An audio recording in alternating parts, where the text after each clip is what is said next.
हाँ स्टूडेंट्स, अभी हम बात कर रहे थे लेक्चर कम डेमोन्स्ट्रेशन मेथड की। तो in lecture method teacher just tales.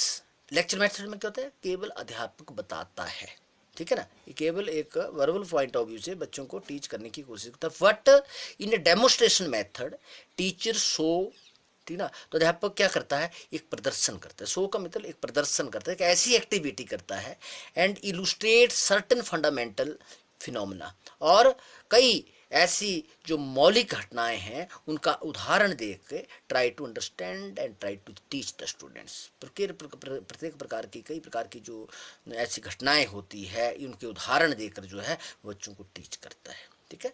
तो अब सबसे पहले हम देखेंगे characteristics of the good demonstration. एक अच्छे प्रदर्शन की क्या करेक्टरिस्टिक्स है, एक अच्छे प्रदर्शन की क्या विशेषताएं है, ठीक है। क्या इसकी जो क्वालिटी जो है वो मानी जाती है। सबसे पहले visibility.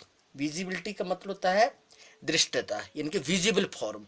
Everything should be in a visible form. हर चीज दृष्टिगोचर होनी चाहिए, ठीक है ना, ताकि बच्चों को एजुकेट किया जाए, बच्चों को अच्छी तरह से समझाया जा सके। तो विजिबिलिटी जो है is very essential during the demo. Demo जब भी प्रदर्शन किया जाएगा तो उसमें विजिबिलिटी होनी चाहिए। One major idea at a time.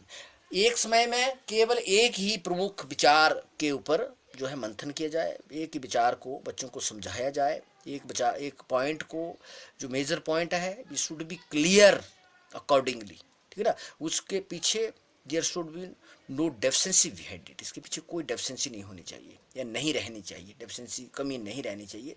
Everything should be clear in front of everyone. हर आदमी के समय या among all person there should be a क्या, एक प्रॉपर कोऑर्डिनेशन अगर बच्चों में हो कि किस तरह से सभी बच्चों को एक साथ, इस मेथड के माध्यम से सभी बच्चों को एक साथ क्या कैसे एजुकेट किया जाए। नेक्स्ट आता है क्लियर कट, ठीक है ना, कि स्पष्ट रूप से हर चीज़ क्लियर की जाए। जब भी हम डेमो देंगे उसमें कई प्रकार का कि ऑपरेटर्स भी उसमें यूज होगी, डिवाइसेस भी उसमें यूज होगी, और कई प्रकार का ऐसा मटेरियल भी उसमें यूज होगा, और कई बातें, थिंग्स आर वेरी इसेंशियल, ठीक है ना, which should be implemented during the lecture come demonstration method.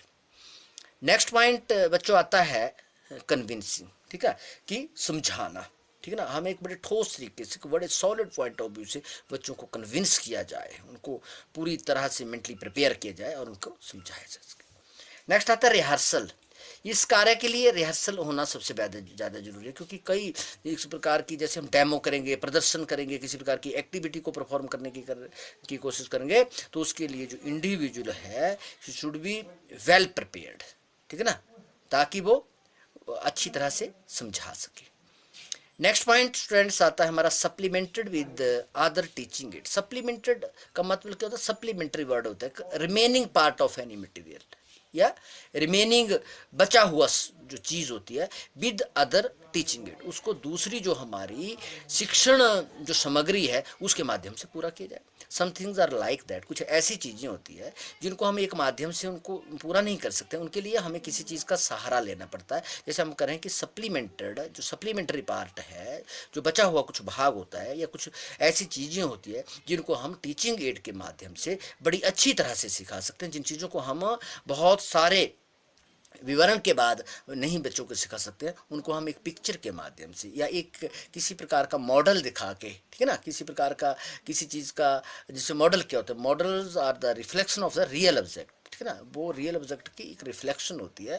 जैसे एज यू नो कि real object so many time can not be brought in the classroom. जैसे हम एक एलिफेंट की बात करें तो सब जानते हैं कि एलिफेंट को तो क्लास में नहीं लाया जा सकता है, तो उसके लिए क्या किया जाएगा, हम उसका एक नमूना जो है वो बच्चों को दिखाएंगे, और बच्चे जो है वो क्या करेंगे, they will take special interest in it, ठीक है, और वो बहुत अच्छी तरह से उसकी अर्थ को जो है वो पहचान जाएंगे। नेक्स्ट पॉइंट स्टूडेंट्स आता है हमारा आस्किंग रेलिवेंट क्वेश्चन, ठीक है, जो सही प्रश्न है, जो उस क्वेश्चन से रिलेटेड, जैसे हम डेमोक्रेसी के बारे में या सेकुलरिज्म के बारे में जो है पढ़ा रहे हैं, तो उससे संबंधित हमारे सही प्रश्न होने चाहिए, एक ऐसे प्रश्न जिनका एक डायरेक्ट इम्पैक्ट जो है बच्चों के ऊपर पड़े। नेक्स्ट नीट एंड क्लीन, कि हर चीज़ हमारी बिल्कुल नीट एंड क्लीन होनी चाहिए, साफ़ सुथरी होनी चाहिए, हमारे ऑपरेटर्स या हमारे ideas, everything should be clear. Simple and speedy, और हर चीज़ बिल्कुल साधारण तरीके से और तीव्रता के साथ होनी चाहिए। टू राइट ऑब्जर्वेशन, अवलोकन लिखना, क्या ऑब्जर्व किया आपने, क्या देखा आपने, आपको क्या लगता है कि आपने इसमें क्या चीज़ आपको नज़र आ रही है कि इसकी कितने परसेंट जो रिजल्ट जो है आपका हमारे सामने आ रहे हैं, उसकी ऑब्जर्वेशन लिखना भी जरूरी है। Teacher should act as a performer, तो टीचर को एक परफॉर्मर के रूप में कार्य करना चाहिए, क्योंकि इस टीचर इसमें इस एक्टिविटी में या डेमो में, इस प्रदर्शन में टीचर जो है एक रिसोर्स पर्सन है, तो उसको एक परफॉर्मर के रूप में, ठीक है ना, कलाकार के आर्टिस्ट के रूप में, ठीक है, या एक रिसोर्स पर्सन के रूप में he should perform all type of duty. Next point students आता है हमारा सफिशिएंट टाइम, बिल्कुल पर्याप्त समय। हमने अगर किसी चीज़ को अच्छी तरह से पॉइंट्स को क्लियर करना है, मीनिंग को क्लियर करना है, उसकी एडवांटेज या उसकी डिसएडवांटेज के बारे में, मेरिट या डिमेरिट के बारे में, उसकी एक प्रॉपर प्रेजेंटेशन के बारे में अगर हमने विस्तार से बताना है और बच्चों को हमने एक लंबे समय के लिए जो है अगर प्रिपेयर करना है, अगर उनको रिपेयर नहीं करना है, रिपेयर करने का अर्थ होता है फॉर द टाइम बीइंग, लेकिन हमने बच्चों को एक जो है वो प्रिपेयर करना है, मेंटली प्रिपेयर करना है, फुली प्रिपेयर करना है, पूरे जीवन के लिए प्रिपेयर करना है, ताकि एक अच्छे शिक्षण का अच्छा उन बच्चों के ऊपर जो है वो उसका प्रभाव पड़े और वो आने वाले समय में अच्छी तरह से जो है अगर उनको ट्रेंड किया जाएगा तो वो भी एक सोसाइटी के बीच में या जो भी उनको अलॉटेड ड्यूटी होगी वो उन सब चीज़ों को अच्छी तरह से परफॉर्म करेंगे।